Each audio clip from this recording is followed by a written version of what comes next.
And over the weekend, a big story broke and went viral.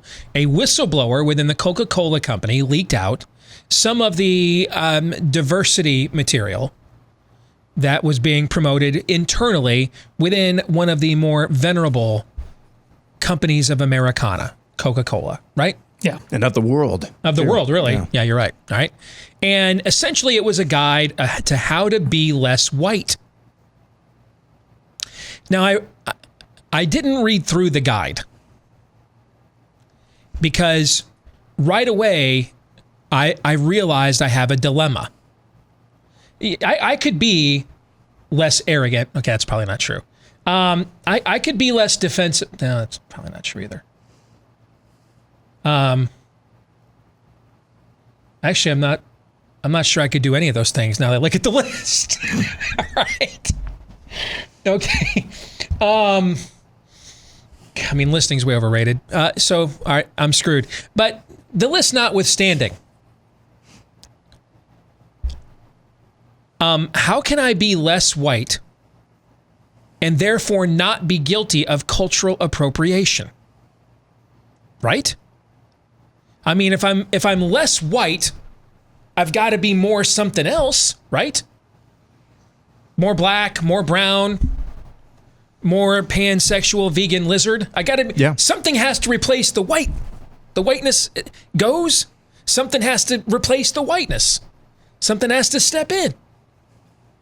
How would that not therefore, because to me what Coca-Cola is really promoting here,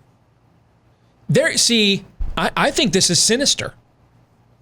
They claim they are promoting diversity, folks. But what Coca-Cola is really advocating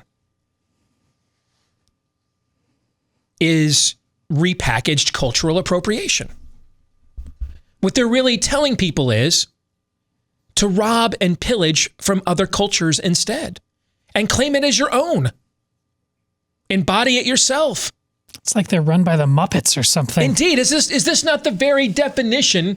What Coca-Cola is demanding, is it not the very definition of cultural appropriation? How can I be less white without also being guilty of cultural appropriation? Gentlemen, you have any thoughts on this? Well, as it is written, whiteness must decrease so that what can increase? Yes, something else must do it. Yeah. So what would that be?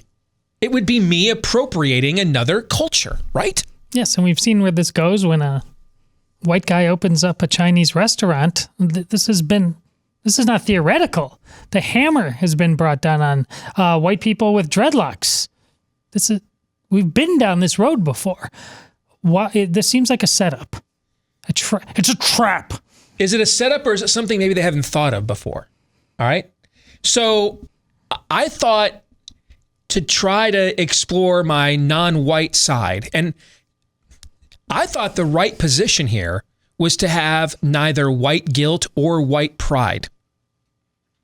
Because it seems to me the very definition of racist is someone assuming I should feel guilty about the color I am on one hand, and then me assuming I should be prideful of the color I am on the other, right?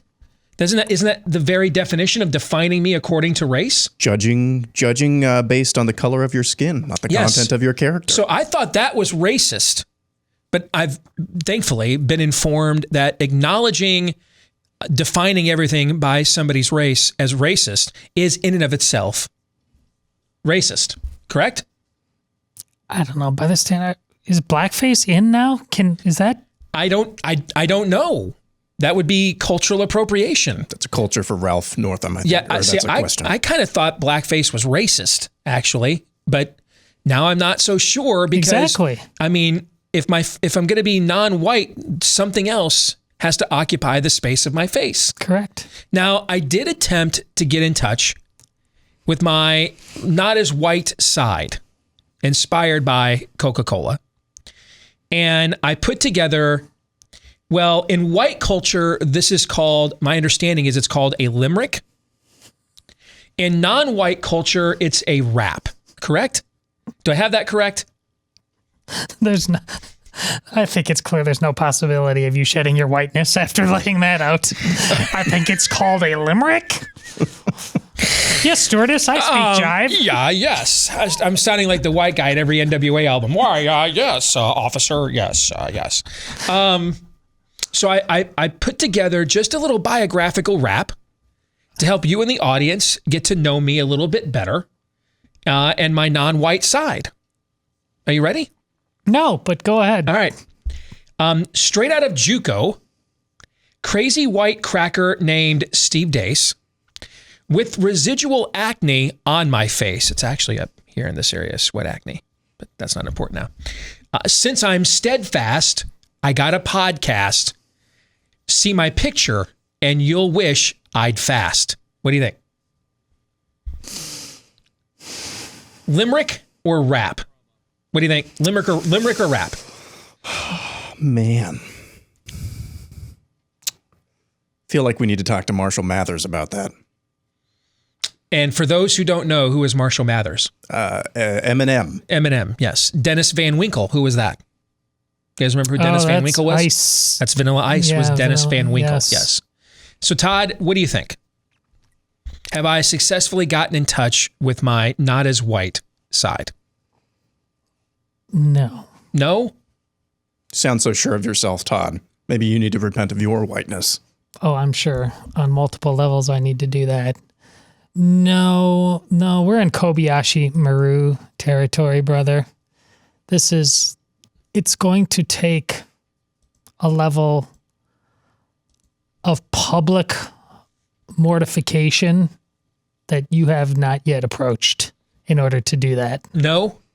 All right. What further, other than how I just humiliated myself at my pathetic attempt to rap, what further mortification is required of me? Well, remember a while back we're in some public park somewhere, a bunch of white folk knelt and apologized for their sins. Have you done that yet? Could do that right now. I could. What sins would I be apologizing for? Well, I mean, that's between you and the woke mob. Yes, I think you have a personal relationship with your Lord. Yes, in the woke religion. Yes, because all right, let me think. What sins do I have to apologize for? Could it be when I was born to a 15-year-old single mom? Would that be it? How about when we were on food stamps, ADC, I had reduced lunches at school and ate government cheese, which, by the way, is not that bad from what I recall. But could that be it? You're probably going to have to run this by Beth Moore. Yeah? I think she's your point gal on this one. How about when my mom had to drop out of high school because she was pregnant, get her GED? Is that the whiteness that I need to apologize for? Do you know? Is there a story of the man holding you down that goes along with all of these? I mean, I once worked at a temp agency called Manpower. Not a gay bar. It's a real company. I worked at a place called, that would be Manhole. Do not confuse it with Manhole. Totally different establishment. All right? Not that there's anything wrong with that. No, I worked at Manpower. All right? As a temp. I did a series of odd jobs for about a year, anywhere from filing duties to assisting a logger. I did assisting a logger once at Manpower. Wow. Just a whole collection of menial tasks for low wage, or what we like to call today unskilled work. And believe me, it was very unskilled. Would that be the white privilege that I need to repent my body? But they're all mortify my body and repent for. With your story, you always need to be pushing the line. Was the math racist? Was showing up on time racist? These have been things that have been issued lately that have been reimagined to show the true level of how we are owned by racism in this society. 1 + 1, racist. Have you guys seen State Farm?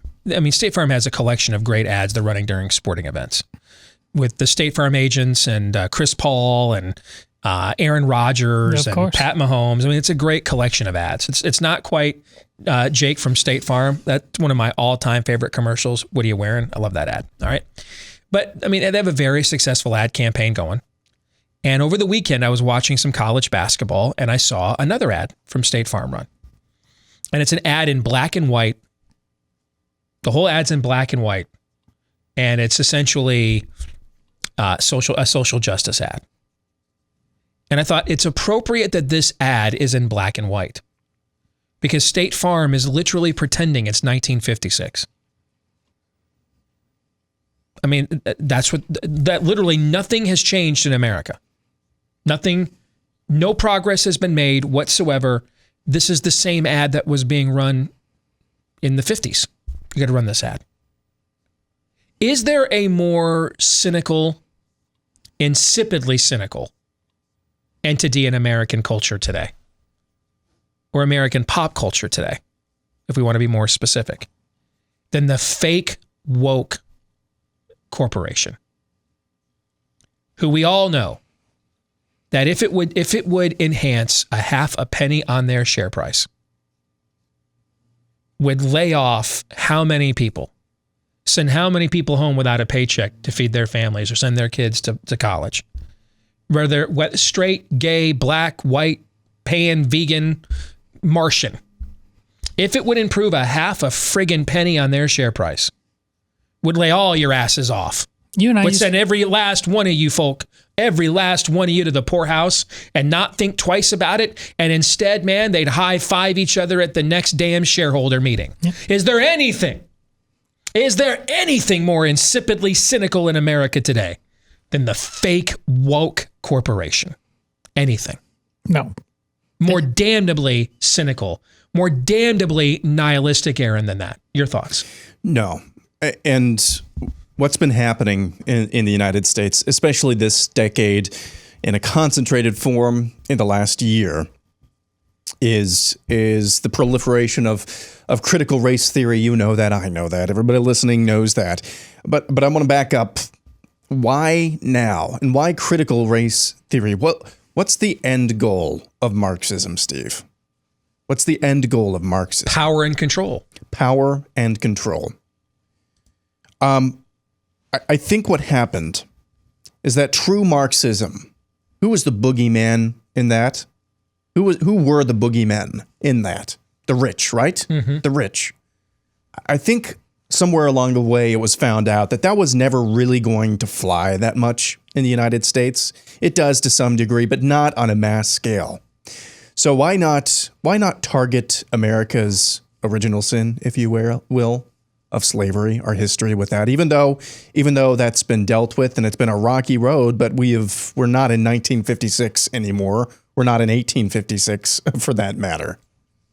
Why not, let's say, rebrand Marxism in racial terms? Mm-hmm. See, at the end of the day, critical race theory, all of this stuff, even the cynical ploy of the Coca-Colas of the world, critical race theory is just Marxism in a different colored leotard. It's like, in Microsoft Word where you can do Control F or Command F and you can go find different words. It's like Marxism was just, you just did a Command F, search for rich people and replace it with white people. That's basically what critical race theory is today. Just Marxism in a different colored leotard. Just to further your point, remember this headline from last October?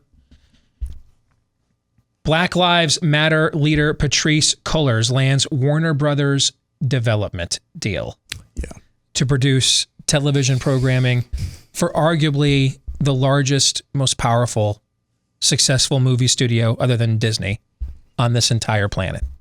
Because nothing says down with the struggle. Nothing says oppression. Nothing says systemic racism like getting a development deal from Warner Brothers. This is all a scam. It's all a lie. You are not, regardless of the color of your skin, your belief system, your gender, you're not guilty for anything other than the actual sins you have committed.